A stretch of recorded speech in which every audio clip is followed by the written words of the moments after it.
tous, c'est Daniel, pasteur de l'Église biblique baptiste de Charleville-Mézières. Merci de regarder notre chaîne YouTube. Ce matin, on va continuer notre étude de la vie d'Élie dans l'Ancien Testament, 1 Roi, chapitre 18. 1 Roi, chapitre 18, ce matin.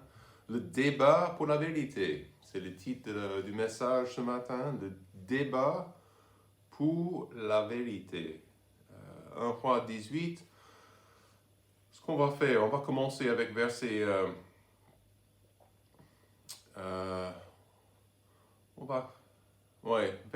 verset 16.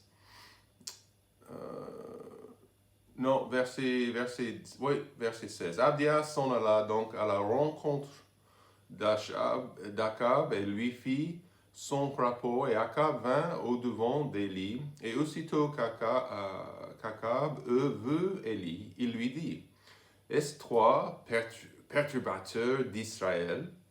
Mais il répondit: Je n'ai point troublé Israël, mais c'est toi et la maison de ton père, en ce que vous avez abandonné les commandements de l'Éternel, et que tu es allé après les Baals. Mais maintenant envoie et fais assembler vers moi à la montagne de Carmel tout Israël et les 450 prophètes de Baal et les 400 prophètes d'Asherah qui mangent à la table de Jézabel. Jézabel était la reine, évidemment, et Akab envoya vers tous les enfants d'Israël et rassembla les prophètes à la montagne de Carmel. Puis Élie s'approcha de tout le peuple et dit: Jusque quand boiterez-vous de deux côtés?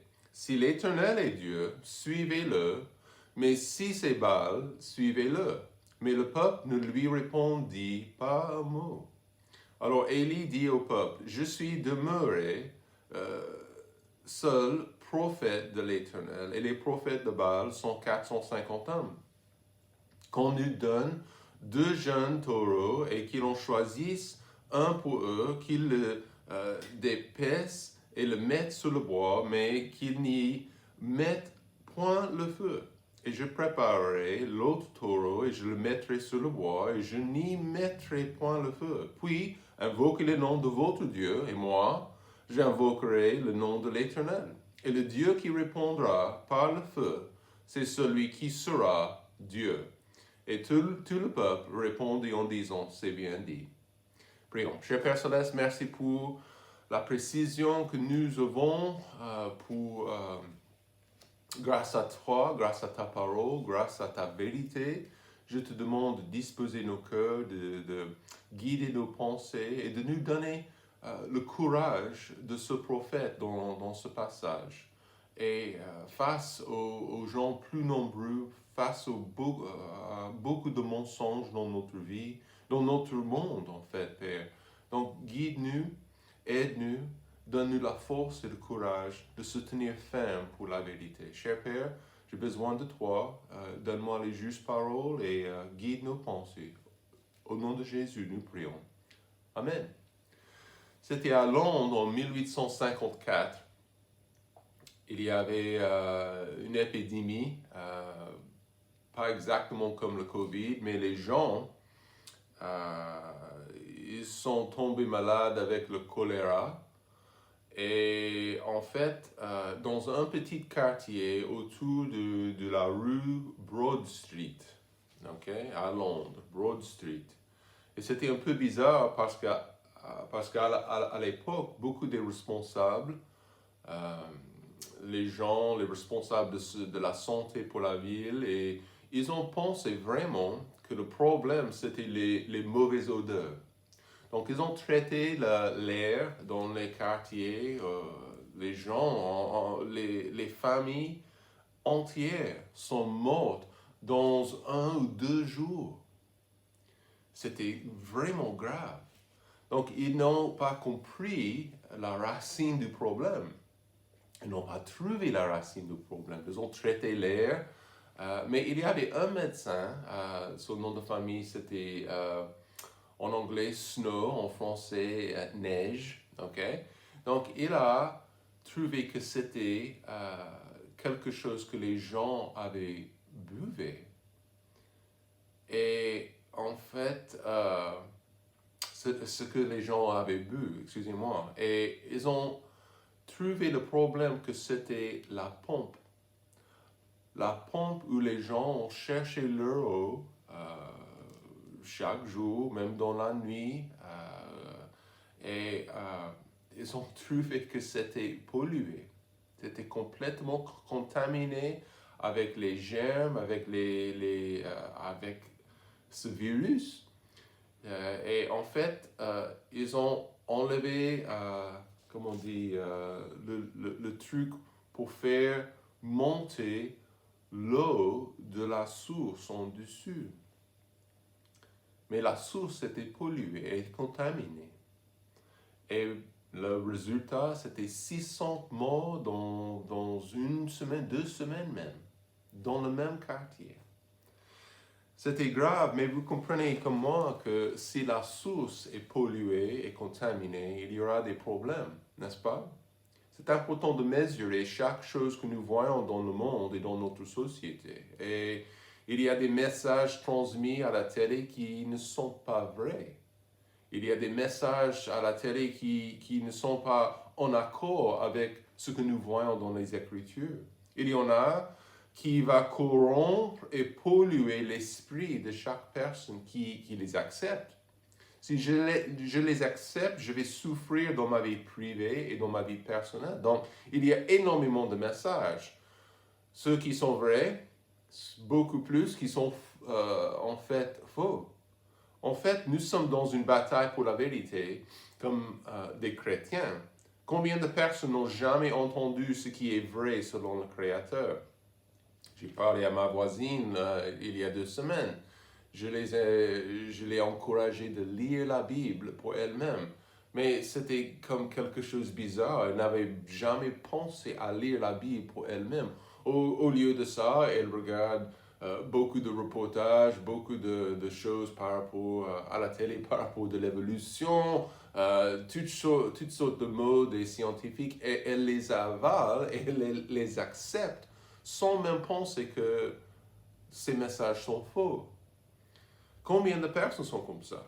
Ils ont entendu ce que l'homme dit et n'ont jamais considéré ce que le Créateur dit. Ils sont aveugles à la réalité de notre existence, de notre monde et le vrai Dieu. Élie était à cette époque dans une situation un peu pareille.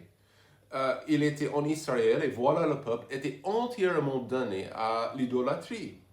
Il fallait faire le point pour que tout le monde sache ce qui était vrai et ce qui était faux. Le vrai Dieu et le faux Dieu. Est-ce que c'était Dieu ou est-ce que c'était Baal? Ok? Et des idoles ou le vrai Dieu? Akab, il a accusé Élie d'avoir provoqué tous les problèmes. Et on a vu ça en verset 17. Est-ce que 3 perturbateurs d'Israël? Donc n'oubliez pas qu'à ce moment-là, c'était 3 ans et demi de sécheresse, de famine dans le pays. C'était très grave. Et c'était à cause de Dieu, à cause des prières de ce prophète. Mais évidemment, le roi, il a blâmé le prophète pour les problèmes dans son royaume. Et est-ce que c'était vraiment la faute de ce prophète Élie? Mais on sait bien non. Il a dit, je n'ai point troublé Israël, mais c'est toi et la maison de ton père, en ce que vous avez abandonné les commandements de l'Éternel, et que tu es allé après les Baals. Donc, Akab était d'accord pour rassembler tout le monde, pour décider une fois pour toutes qui était le vrai Dieu. Est-ce que c'était l'idole ou est-ce que c'était le Dieu de la Bible et le Dieu des Hébreux? Et les prières des idolâtres, et on va voir rapidement, donc c'était le défi, d'accord? Donc Élie, elle était prête de faire face à ces méchants, ok? Et pendant 3 ans et demi, les prières des idolâtres n'avaient rien changé. Pas de pluie, pas de l'eau, c'était grave. Mais quand l'homme est en rébellion contre la vérité, quand l'homme est en rébellion contre Dieu, alors ils ne comprennent pas que ça mène à la ruine. Il devient plus en plus endurci, la Bible dit.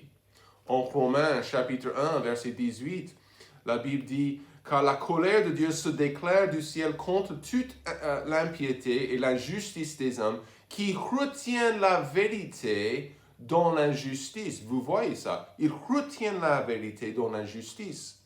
Verset 19, « Parce que ce qu'on peut connaître de Dieu est manifesté parmi eux, car Dieu le leur a manifesté. » C'est très important ça.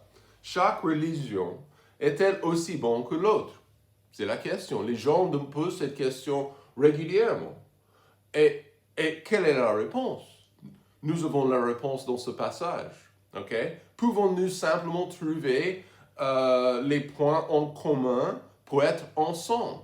Donc, nous voyons la réponse ici, dans ce passage aussi. Est-ce que ça serait possible pour le vrai Dieu et l'adoration du vrai Dieu d'être en accord avec l'adoration des idoles? Nous voyons que la réponse est non. Chaque religion, aujourd'hui, les gens pensent, ils sont le même, pareil.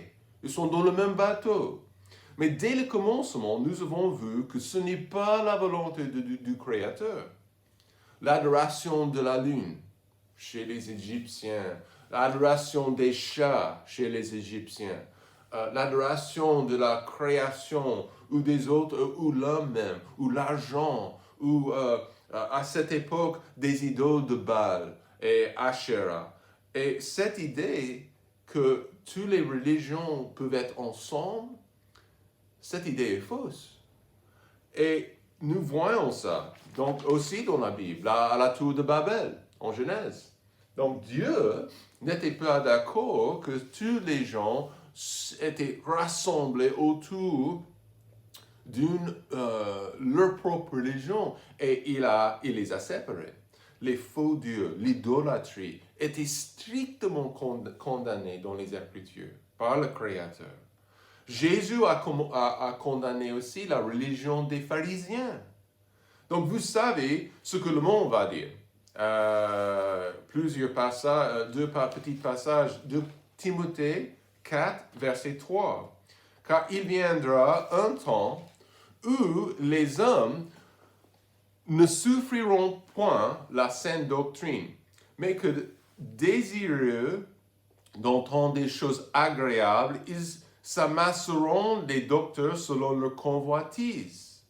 Donc vous voyez que ce moment est déjà là. Les gens qui préfèrent d'entendre des choses agréables ne me parlent pas de mon péché, ne me parlent pas de mon besoin d'être du salut. Ésaïe 30, verset 9.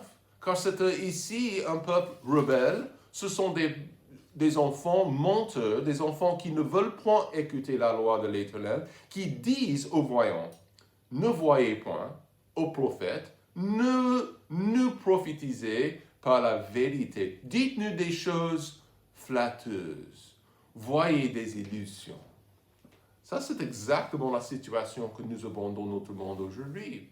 Les gens préfèrent d'entendre des choses flatteuses, les choses agréables. Ne me parle pas de mon problème spirituel, de mon péché, de mon besoin de Dieu. Donc, il faut se tenir ferme quand même pour la vérité. Chaque enfant de Dieu, on doit se tenir ferme. Et voyez, nous avons 4 leçons dans ce passage pour le croyant. Première chose, les chiffres supérieurs ne veulent pas dire que c'est juste. Verset 21, Élie, il annonce « Jusque quand boiterez-vous » Donc tout le monde est là, 450 prophètes de Baal, des idolâtres, sont sur place avec les gens, le peuple, sur la montagne de Carmel. Jusque quand boiterez-vous des deux côtés? Donc il y a à ce moment-là 2 opinions. Si l'Éternel est Dieu, suivez-le, mais si c'est Baal, suivez-le. Mais le peuple ne lui répondit pas un mot. Alors Élie dit au peuple, je suis demeuré seul. Le seul prophète de l'Éternel et les prophètes de Baal sont 450. Dans le monde, nous voyons une résistance à la vérité. Okay? Une résistance à la Bible, une résistance à la vérité biblique. En Romains Romains chapitre, je pense que c'est chapitre 1, verset 28. Je viens de penser à je viens de lire ça dans mon culte personnel. Et comme ils ne sont pas souciés de connaître Dieu, Dieu les a livrés à un esprit dépravé. Donc, les gens ne sont pas intéressés même de connaître Dieu. C'est triste. C'est très triste. Mais c'est la réalité de notre situation aujourd'hui. Une résistance à la pensée de Dieu. Une rébellion contre un juge. Donc, le monde veut que Dieu soit éliminé. Une grande majorité des Français aujourd'hui a l'opinion que Dieu n'est pas là. Tout le monde suit sa propre voie, son propre chemin. Simplement parce que la majorité suit une idée, une opinion. Ça ne veut pas dire que c'est bon ou que c'est vrai. Et c'était la même chose pour Élie. Élie était face à 450 idolâtres, sacrificateurs, des chiffres supérieurs, mais des opinions. La majorité avait l'opinion que Baal était top, était vrai. Mais ce n'était pas vrai. Beaucoup de Juifs étaient présents, ils avaient adopté même Baal parce que beaucoup d'autres personnes l'avaient fait. L'opinion générale, l'opinion acceptée par beaucoup de gens en Israël, c'était que, voilà, Baal, il est notre Dieu. Mais c'était faux. Ne suivez pas tout le monde, même s'ils vont dans la mauvaise direction, c'est bête. On ne suit pas tout le monde, même si leur opinion, c'est que Dieu n'existe pas. Vous n'êtes pas obligé de suivre cette mauvaise opinion. Dieu peut utiliser un seul croyant qui est consacré. Et nous voyons ça clairement dans ce passage. Les chiffres supérieurs ne veulent pas dire que c'est juste. Deuxièmement, la réponse est hyper importante. Notre réponse, la réponse de Dieu, c'est très important. Donc, versets 23 à 29, nous voyons, il a dit, il avait un taureau là, ils ont tué le taureau pour un sacrifice. Et quoi? Ils ont commencé, verset 26, les prophètes, ils prirent le taureau qu'on leur donna et le préparèrent, et ils invoquèrent le nom de Baal, verset 26. Depuis le matin jusqu'au midi, disons Baal, exauce-nous. Mais il n'y eut ni voix, ni réponse. Ils sautaient autour de l'autel qu'on avait fait. Et sur le midi, Élie se moquait d'eux et disait, criez à haute voix, car il est Dieu, mais il pense à quelque chose, ou il est à quelque affaire, ou en voyage. Oh, le sarcasme, ok? Peut-être qu'il dort, il s'éveillera. Il criait donc à voix haute. Il se faisait des incisions avec des couteaux et des lancettes, selon leur coutume. Le sang coulait sur eux. Verset 29. Lorsque midi fut passé et qu'ils eurent fait les prophètes jusqu'au temps où l'on offre l'oblation, sans qu'ils eurent ni voix, ni réponse, ni aucune apparence qu'ont eu égard à ce qu'ils faisaient. Alors, vous voyez, aucune réponse. Voilà pourquoi il faut décider. Okay? Ces idolâtres, ils ont prié à leur idole, à Baal, qui n'avait aucune possibilité d'exaucer. Pendant 3 ans et demi, Baal n'avait pas donné une réponse, aucune réponse pour ce défi même. Et voilà pourquoi je ne peux pas m'identifier avec un groupe ou avec une religion qui n'a pas des réponses concrètes pour les grandes questions de cette vie. Elles sont comment être certain que mes péchés sont pardonnés. C'est très simple.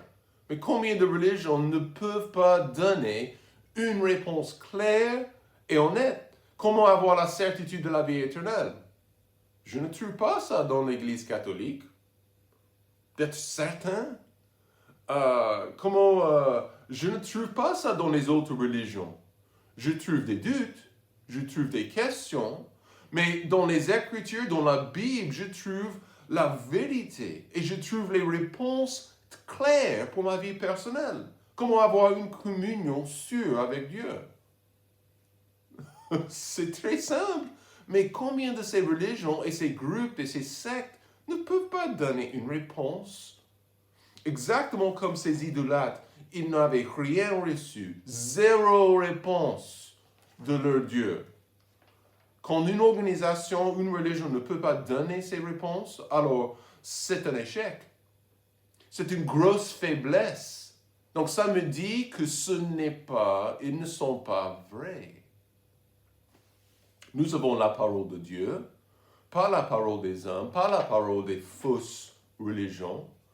En Actes, chapitre 17, Paul, il a trouvé les Grecs à Athènes et ils ont passé leur temps, verset 21, et ils étaient toujours en train de chercher la vérité, toujours en train d'entendre une nouvelle chose.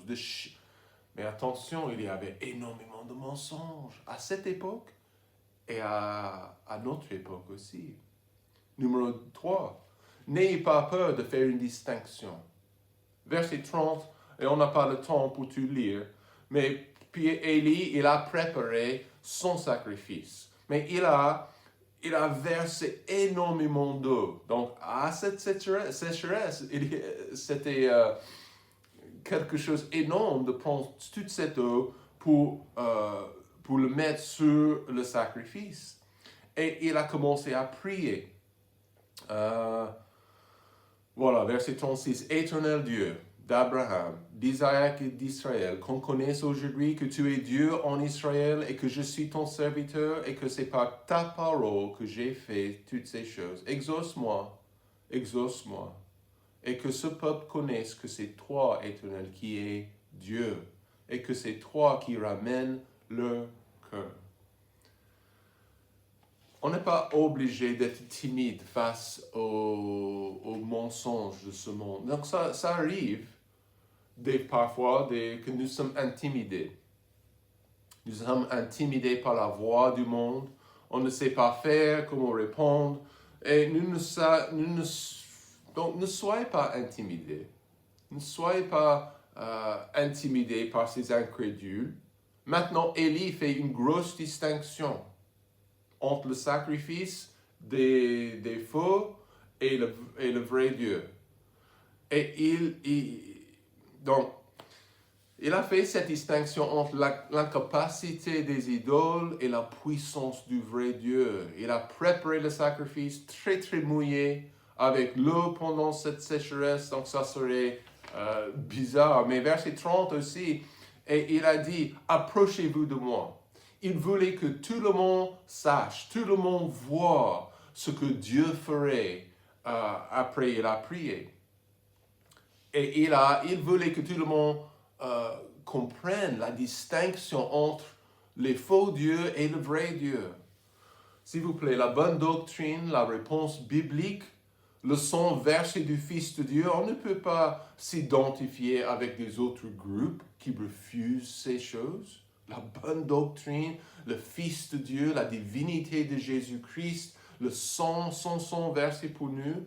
Le croyant n'est pas comme l'incroyant. Il faut faire une distinction dans ma manière de vivre, ma manière de parler, ma manière, comment je vis, moi. Donc, ça doit être selon les Écritures, pas selon la manière de ce monde. Faites une distinction entre vous et le monde. Le croyant n'est pas comme le monde, ne peut pas être comme le monde. Vous êtes membre de la famille de Dieu. Démontrez cette différence. Comme Élie, démontrez ce que Dieu fait dans nos vies, la force, le courage, la confiance, la foi, la paix, la joie. Il a prié et tout le monde, verset 39, voyons cela, verset 38, le feu de l'Éternel tomba et il consuma l'holocauste et le bois, les pierres, la poussière et absorba l'eau qui était dans le canal. Donc, s'il vous plaît, la réponse était claire. On ne peut pas avoir peur de faire une distinction entre nous et le monde. Et la dernière chose, Dieu jugera chaque mensonge. Et tout de suite après, verset 40, Élie leur dit, saisissez ces prophètes de Baal et qui n'ont échappé pas un. Et ils les saisirent donc, et Élie les fit descendre au torrent de Kison et les y égorgea. Donc on pense, oh wow, ça c'est un peu dramatique pour un homme de Dieu de faire ça. Mais en fait, c'était établi qui était le vrai Dieu. Dieu était en colère contre ces hommes, contre le roi aussi, contre leur blasphème, leur idolâtrie, les mensonges des faux prophètes. Et le prophète Élie servait comme le jugement divin de Dieu. Trop de gens font des efforts de fausser la vérité, de divertir le monde du vrai Dieu. Même en 2 Pierre, chapitre 2,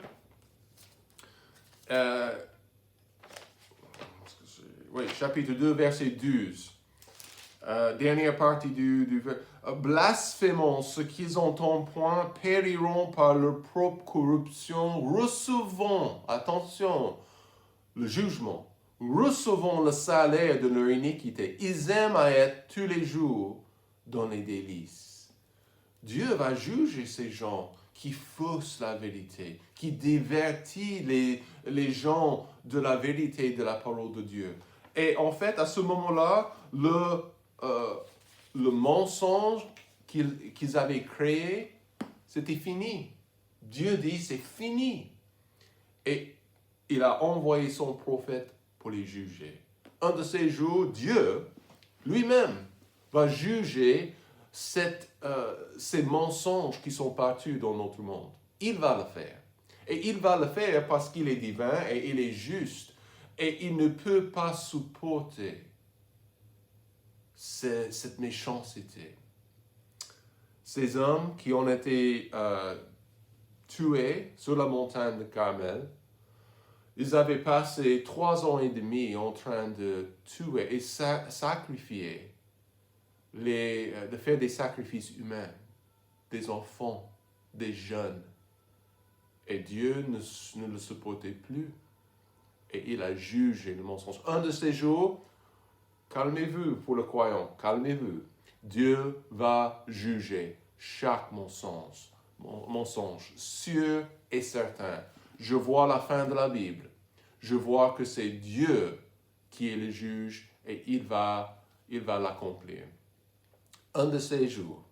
Mais aujourd'hui, se tenir ferme pour la vérité. Se tenir ferme. Tenez-vous ferme pour le bien et pour la vérité. Que Dieu vous bénisse.